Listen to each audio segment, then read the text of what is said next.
आत्महत्या कुणी कधी करायची नसते। आत्महत्या कराल तर तुम्हाला खायला भेटत नाही, पाणी सुद्धा प्यायला भेटत नाही। तो माणूस एवढा तिष्ठतो तरच तो पिशाच्य योनी भटकावं लागतं, त्याला मुक्त होत नाही तो। अशा मी धुंदुकारी ती नामत हा, मी तुझा मोठा भाऊ धुंदुकारी। अरे बाबा तुझ्यासाठी मी गयेला पिंडदान केलं। धुंदुकारी म्हणे गया कितनी भी बार गया, माझा उद्धार होऊ शकत नाही। माझा उद्धार कशाने होईल, असा काहीतरी उपाय कर रे माझ्या दादा तू। रात्र विचारात गेली, सकाळ झाली, सूर्य महाराजाला अर्घ्य दिलं आणि गोकर्ण महाराजांनी सूर्य महाराजांची आराधना केली। आणि त्यावेळी सूर्य महाराजांनी एक मंत्र दिला, श्रीमद भागवतान मुक्ती सप्ताहम वाचनम करू। तुम्ही जर श्रीमद भागवताचा सप्ताह केला तर धुंदुकारीचा उद्धार निश्चितपणे होणार। म्हणून पिशाच्य योनीला गेलेल्या या धुंदुकारीला प्रचंड वेदना होत होत्या। तिथं पाणी सुद्धा भेटत नाही बरं का। म्हणून माझी विनंती असेल, आत्महत्या कुणी कधी करायची नसते। आत्महत्या कराल तर तुम्हाला खायला भेटत नाही, पाणी सुद्धा प्यायला भेटत नाही। तो माणूस एवढा तिष्ठतो तरच तो पिशाच्य योनी भटकावं लागतं, त्याला मुक्त होत नाही तो। अशा पिशाच्य योनीला गेलेल्या धुंदुकारीचा उद्धार करण्यासाठी सुद्धा साधना सांगितली भागवत संप्रदायाने, ती म्हणजे श्रीमद भागवताची कथा। धुंदुकारीचा उद्धार करण्यासाठी आता गोकर्ण महाराजांनी श्रीमद भागवत सप्त्याचं आयोजन केलं। आता सप्ताह कसा करावा भागवताचा बरं का नियम सांगते मी। श्रीमद भागवत कथा करत असताना मंडप जो उभा राहायचा आहे, एका लग्ना इतका खर्च असावा, लग्नासारखा मंडप असा, केळीची खांब बांधलेली असावी, आंब्याचं तोरण असावं, सुसज्ज व्यासपीठ असावं, फुलांच्या रांगोळ्या घातलेल्या असाव्यात, मंगल सुगंधित मंगलमय वातावरण असावं, नानाधिक सुगंधित द्रव्ये त्या ठिकाणी लावलेली असावेत। कथा ऐकणाऱ्यासाठी सुद्धा नियम आहेत आणि कथा सांगणाऱ्यासाठी सुद्धा नियम आहेत। आपल्या दुश्मनाला सुद्धा कथेची निमंत्रण पत्रिका द्यावी बरं का। कथेची निमंत्रण पत्रिका दुश्मनाला सुद्धा द्यावी।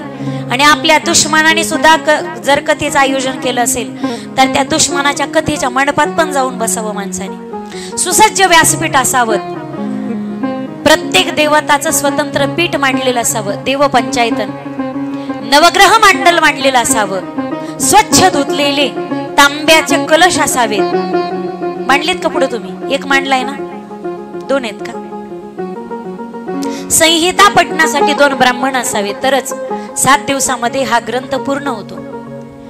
मधून मधून नामसंकीर्तन गायन करण्यासाठी काही महाराज मंडळी त्या ठिकाणी बसलेली असावीत, म्हणून आपण या ठिकाणी ठेवलेत बरं का महाराज गायन आणि वादन करण्यासाठी। सुसज्ज व्यासपीठ असावं आणि कथा व्यास श्रोत्याचे आणि वक्त्याचे नियम सांगितलेत। 7 दिवसापर्यंत ब्रह्मचर्याचं पालन असावं। 7 दिवसापर्यंत भूमीवरती शयन करावं। ज्याला पाठीचा मणक्याचा ज्याला वगैरे काही त्रास असेल त्याने मग कॉटवर झोपलं तर हरकत नाही, पण शरीर साथ देत असेल तर खालीच एखाद्या घोंगडीवर कोऱ्या वस्त्रावर झोपा। 7 दिवसापर्यंत ब्रह्मचर्य एकभुक्त राहावं। एक टाइम जेवून कथा ऐकावी, नाही जमलं तर 2 टाइम जेवा कथा ऐका, नाही जमलं तर 3 टाइम जेवा, नाही जमलं तर 4 टाइम जेवा। शेंगदाणे फुटाणे येताना सोबत घेऊन यायचे, एकदा शेंगदाणा एकदा फुटाणा घोटभर पाणी इथं घेऊन या। कशी ऐका पण कथा ऐकणं गरजेचं आहे। कोणाला दूध पिऊन ऐकायचे असेल, ज्याचं शरीर जसं त्रास साथ देत, आता पहिला काळ वेगळा होता, ज्याचं शरीर साथ देतं त्याने ऐका। इथं कथेचे यजमान कोण बसलंय? तुम्ही बाबा उद्यापासून जोडीनं बसायचं, रुबाबात बसायचं। हा पोरच काही फिरतेत का गाडीवर बसून बायकायला घेऊन? कथा जोडीनं बसून ऐकायची असते। यजमान जोडीनं बसलेला असावा। आजीबाई उद्यापासून नव्या नव्या नाट्या, रुबाबात वजनात भलं मोठं कुंकू, आणि इथं 2 आसनं टाकायचे, जोडीनं मांडीला मांडी लावून बसायचं उद्यापासून। आतापर्यंत अनेक यजमान झाले बर का, पण हे तुम्ही जे यजमान झालेत का, असं लुगड्यात बसलेली आजीबाई, रुबाबात चष्मा घातलेली, नथ घालून या उद्या मस्त। हा नसली तर घेऊन द्या बाबा त्यांना नथ, आजीबाईला उद्या नथ घालून या मस्त, त्यांना गजरात घेऊन या। म्हणजे काय नाहीतर नटायचं असतं का काय? म्हाताऱ्याचं काय जीव नाही का? उद्यापासून रुबाबात नाटी घालून यायची कोरी, गजरा लावायचा मस्त मागून आंबाडाला, मागून आंबाड्याला गजरा लावायचा, सुनबाया वगैरे असतील त्यांना म्हातारीला उद्या नटून थटून पाठवा. कथेचं यजमान होणं सोपं नाही, भाग्य लागतं त्यासाठी सुद्धा बरं का. हे यजमान जोडीसाठी एकदा जोरदार टाळी वाजवा. आजपर्यंत नैतरणी अनेक झालेत, पण माझ्या आयुष्यातली पहिलीच कथा आहे जिथं कथेचे यजमान इकडे धोत्रातली इकडे लुगड्यातली आजीबाई पहिली यजमानीत माझ्या कथेचे. म्हणून मला फार छान वाटलं बरं का. तुम्ही ज्यावेळी व्यासपीठावर पूजन करण्यासाठी जोडीनं बसायचं, इथं कथेचा नियमच येतो. आपलं आपलं आसन घ्या बरं का. प्रत्येकाने आपापल्या शरीरासाठी एक आपल्या शरीराच्या खाली मॅट जरी असतील तुमचं आसन आणा, म्हणजे कुठं बसलं तरी हरकत नाही. आणि आपल्या आसनावर दुसऱ्याला बसू द्यायचं, आपलं आसन आपणच उचलायचं. बसत असताना भूमीवरती बसू नये, काही शास्त्र येतं. मग कथा ऐकत असताना तुम्हाला नियम लक्षात आले का? बरं, लघु शंकेला गेलात तर 4 वेळा गुळणा करायचा, गुडघ्यापर्यंत पाय धुवायचे, कोपऱ्यापर्यंत हात धुवायचे. दीर्घ शंकेला गेला तर 8 वेळा गुळणा करायचा. तसंच कुठं फिरून फारून इथं येऊन बसायचं अजिबात नाही. स्वच्छता, पवित्रता. तुम्हाला अगदी मनापासून कथा ऐकायची असेल तर नियमाचं पालन करणं गरजेचं नाही. पण एवढे छोटे छोटे नियम, थोडके नियम ऐका तुम्ही. कथेचं आयोजन करण्यात आलं आणि त्या ठिकाणी गोकर्ण महाराजांनी कथा प्रारंभ केली. ज्याच्यासाठी कथा करायची होती, कथेची आमंत्रण देशोदेशीला पोहोचली आणि सगळे देवदेवता स्वर्गातून इंद्र, चंद्र, महेंद्र, भूपेंद्र, महेंद्र, देवेंद्र, राजेंद्र सगळे देवदेवता कथा ऐकण्यासाठी कथेच्या मंडपामध्ये 17 पुराण, 6 शास्त्र, दशोपनिषद मूर्तिमंत स्वरूप धारण करून मनुष्याचं कथा ऐकण्यासाठी कथा मंडपामध्ये येतात. आज त्रैलोक्यात उधाण आलंय, जिकडे तिकडे खळबळ उडाली, बातमी पोहोचते. अहो, भागवत कथेचं आयोजन आहे, भागवत कथेचं आयोजन आहे. सगळे देवदेवता कथेच्या मंडपामध्ये मनुष्य स्वरूप धारण करून येत आहेत. प्रत्यक्ष भक्ती माता मूर्तिमंत स्वरूप धारण करून येते. ज्ञान आणि वैराग्य सुद्धा मनुष्याचं स्वरूप धारण करून येत आहे. ज्याच्यासाठी कथा करायची होती तो धुंदुकारी, त्याला आसन टाकलं एका बाजूला बसायला. पण वारं आलं की आसन उडायचं, वारं आलं की आसन उडायचं. मग कुठे बसावं? व्यासपीठाच्या एका बाजूला एक बास होता. बास म्हणजे पोकळ बांबू, तो आतून पोकळ असतो. त्या पोकळ बांबू मध्ये या धुंदुकारीने प्रवेश केला. 7 गाठींचा वेळ होता तो. पहिल्या दिवसाची कथा झाली, पहिली गाठ फुटली. दुसऱ्या दिवसाची कथा झाली, दुसरी गाठ फुटली. 7व्या दिवसापर्यंत 7 दिवसाची कथा ऐकून झाली आणि चमत्कार झाला. 7 गाठीचा तो वेळू कडकड कडकड कडकड कडकड आवाज झाला आणि 7 गाठीचा वेळू दुभांगला गेला आणि त्या वेळूतून सुंदर मेघश्याम ज्याचा वर्ण आहे, कुरळे कुरळे ज्याचे केस आहेत, प्रत्यक्ष परमात्मा श्रीहरी प्रगट व्हावे अशा दिव्य पदा नेहमी खरं बोलायचं, व्रताचं आचरण करायचं, शुचिरभूत राहायचं. नेहमी जर खरं बोललीस आपली कुबुद्धी सांगते, अरे आशय मारणारे तसे मारणारे ना, तर बिड्या उडून मारायला काय हरकत आहे का? कुबुद्धी जी ती आत्म्याला परमात्म्याची प्राप्ती करू देत नाही. या आत्मदेवाची पत्नी धर्मपत्नी धुंदुली आवाज दिला, अगं ऐकलंस का? तिला वाटलं नवऱ्याला आज भिक्षेमध्ये काहीतरी हिरे माणिक मोतीच भेटलीत की काय. ती बाहेर आली घाईघाईनं. विचारलं, काय झालंय हो स्वामी? म्हणे, हे बघ मला आज काय मिळालंय भिक्षेमध्ये. तेवढे काय मिळालंय बघू. त्याने फळ काढलं आणि पत्नीच्या हातामध्ये दिलं. ती म्हणे, हे भेटलं होय, मला वाटलं तुम्हाला काय मोठी लॉटरीच लागली की काय. हे बघ, हे फळ जर तू खाल्लंस तर आपल्याला संतती होणार आहे. पण 1 वर्षभर एक भुक्त राहायचं, नेहमी खरं बोलायचं, व्रताचं आचरण करायचं, शुचिरभूत राहायचं. नेहमी जर खरं बोललीस 1 वर्षापर्यंत आपल्या घरी बाळ जन्माला येणार आहे. ते म्हणे, ठीक आहे, तुम्ही चिंताच करू नका, मी फळ खाणारी म्हटले. डोंट वरी, तुम्ही जा म्हटले, मी खाणारे हे फळ, चिंताच करू नका तुम्ही. नवऱ्याला काढून दिलं आणि या धुंदुलीने बायांची तातडीची बैठक बोलावली. आणि बैठकीचा विषय होता, माझ्या नवऱ्याने साधूने दिलेलं फळ आणले, हे खाऊ का नको. प्रत्येकीने आपापल्या परीने निर्णय दिला. एक म्हणे, बाई फळाने लेकरं झाले असते तर लग्न करायची गरजच पडली नसती ना. 900 कन्या पुत्र होती, तरी का करणे लागे पती. एक बाई म्हणे, बाई अगं फळ साधूनी दिलेले, झालंच तर काय हरकत आहे, चमत्कार बघ ना तू एकदा परीक्षा काय होतंय फळाने. पण धुंदुली आता सांगू लागली, कुबुद्धी धुंदुली, ती म्हणे मी जर फळ खाल्लं, मला जर दिवस गेलं तर माझं पोट मोठं होईल. मी जर फळ खाल्लं, मला जर दिवस गेले तर मग मला उलट्या होतील. शिसारी लागणं ज्याला म्हणतात, मला उलट्या होतील आणि उलट्या करून करून माझ्या शरीरामध्ये शक्तीच उरणार नाही, मला जेवण जाणार नाही, मग घरचं काम कोण करेल.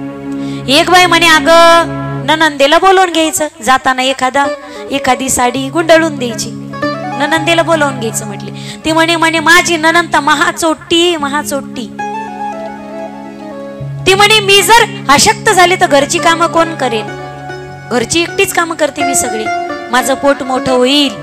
आणि गावाला जर अग्नी लागला अथवा महापूर आला तर रिकाम्या पोटावाल्या बाया जीव घेऊन धावतील, माझं पोट मोठं राहील तर मला पळता येईल का, मला जीव वाचवता येईल का. हिचं नाव म्हणायचं कुबुद्धी धुंदुली. कुबुद्धी. त्या मैत्रिणी सगळ्या म्हणे, हे बघ फळ आण तू, खायचं तर खायन, राहायचं तर आम्ही आपलं चालले. सगळ्या मैत्रिणी निघून गेल्या. तिला महागुरु भेटली, तिची बहीण म्हणे, ताई चिंता तुझ्या जीवनामध्ये, समस्या माझ्या जीवनामध्ये. माझ्याकडे खाणारे भरपूर आहे, खायलाच काही नाही, तुझ्याकडे खायला भरपूर आहे पण खाणारच कोणी नाही. मला दिवस गेलेत आता, पहिले 7-8 लेकरं घरी आहेत माझ्या. एक काम कर, तू सांगायचं फळ खाल्लं, गाईला खायला दे गोठ्यातल्या, आणि गरोदर असल्याचं नाटक कर. 9 महिने 9 दिवसानंतर मी माझं लेकरू तुला देईल. तू सांगायचं झालं, मी सांगन मेलं. माझ्या नवऱ्याचं तोंड गप्प करण्यासाठी त्याला थोडस धन दे, म्हणजे तुझंही भागेल आणि माझंही भागेल. महागुरु भेटली तिची बहीण आणि हिने सांगितलं की स्वामी मी फळ खाल्लंय बरं का. नाटक केलं. 9 मासाप्रमाणे चिंध्या गुंडाळू लागली पोटाला आणि 9 मास सरत आले, गाईला फळ खायला दिलं आणि बरोबर 9 महिने 9 दिवसांनी प्रसूत झाली. नाटक केलं. बहिणीने सांगितलं मेलं, हिने सांगितलं झालं. हजारो वर्षापूर्वी चित्रपटातल्या सारखी हेराफेरी झाली. महिला मंडळ. श्रेयस्य चरितम पुरुषस्य भाग्यम देवो न जानाति कुतु मनुष्य. पडद्याच्या आड आणि उमऱ्याच्या आत काय काय गोष्टी होतात या भोळ्या महादेवांना कधीच कळत नाही, अजिबात कळत नाही. पुत्र जन्माला आला. बरोबर 3 महिन्याच्या नंतर गोमातेला सुद्धा एक पुत्र झाला. पुत्र झाला. शरीर मनुष्यासारखं, कान गायीसारखे, म्हणून गोकर्ण, गोकर्ण नाव ठेवलं. आणि धुंदुलीच्या पुत्राचं नाव ठेवायचं होतं ब्रह्मदेव. पण धुंदुली म्हणे 9 महिने 9 दिवस मी पोटात वाढवलंय, माझं नाव धुंदुली, याचं नाव असेल धुंदुककारी. गोकर्ण पंडितो ज्ञानी धुंदुककारी महाकलहा. मौंजी बंधन झालं. गायत्री मंत्राची दीक्षा दिली. पण हा गोकर्ण जो होता ना, हा महापंडित झाला, महाज्ञानी झाला. आणि हा जो धुंदुलीचा धुंदुककारी होता, तो मात्र याच्यात भांडण लाव, त्याच्यात भांडण लाव, याच्या खड्याला आग लाव, त्याच्या खड्यात चोरी कर, त्याचा उभा गहू पेटून दी, याचा ऊस चोरून आण, त्याची हरभरी चोरून आण, याच्यात भांडण लाव, त्याच्यात भांडण लाव. रात्रीतून लोक फोडायचा. धुंदुककारी हा अत्यंत दुराचारी झाला, चोरी करू लागला. हे लहान लेकरू तोपर्यंत आईचं काम आहे. याच्या चोऱ्या वाढल्याने एक दिवस हा दरोडे टाकू लागला, मदिरा प्राशन करू लागला, पत्ती खेळू लागला, जुगार, दरोडे टाकू लागला. याच्या त्रासाला वडील कंटाळले आणि आत्मदेव एक दिवस घरादाराचा त्याग करून निघून गेले. गोकर्ण महाराज तीर्थयात्रेला निघून गेले. याच्या त्रासाला एक दिवस ही धुंदुली कंटाळली. याला म्हणे देतीस का नाही तुझ्या अंगावरचं सोनं, नाही तो तुझा मर्डरच करून टाकेल. रात्रीच्या समयाला धुंदुली घरातून बाहेर पडली. पाय घसरला आणि विहिरीत पाय घसरून कोसळली आणि मृत्युमुखी पडली. भाऊ निघून गेला, बापाई गेला, नाई गेली. आता मालकच कोणी नाही, मनचा मालक झाला. याने 5 वेश्या स्वतःच्या घरी आल्या, त्यांच्या सोबत रत झाला. 5 वेश्या म्हणजे पंचविषयात तल्लीन झाला. एक दिवस राज्याच्या कोषागारामध्ये दरोडा टाकला, घरी धन घेऊन आला. वेश्या विचार करतात, एक दिवस जर ईडी लागला, राजाची धाड पडली तर हाही जाईल, धनही जाईल आणि आपल्यालाही तुरुंगात बसून मारावं लागेल. मग धन घेऊन लंपास व्हायचं, पण याला मात्र मारून टाकायचं.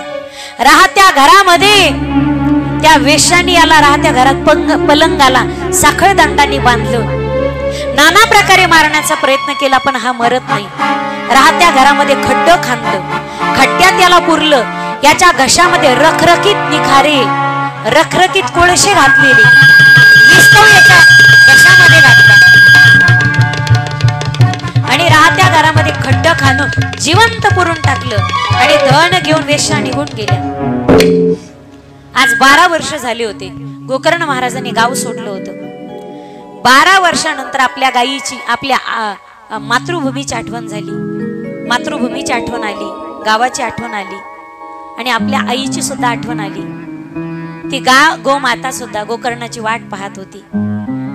तिच्या शरीरातली सगळा प्राण, शरीरातली सगळी शक्ती क्षीण झाली होती. मान तिची अशी खाली पडलेली होती, पण डोळे मात्र त्याच रस्त्याने वाट पाहत होते. येणारे माझा गोकर्ण, गोकर्णा थकले रे माझे डोळे तुझी वाट पाहता पाहता. राजा एकदा तरी ये रे, दर्शन दे मला. तुला डोळे भरून पाहिलं ना एकदा, तुझ्या मांडीवरती प्राण सोडायला मी मोकळी. आज 12 वर्ष झाले.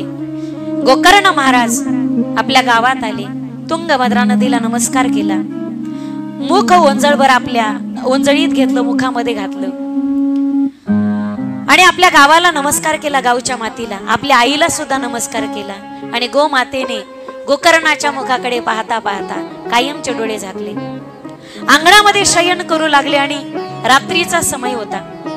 हा जो धुंदुकारी होता ना,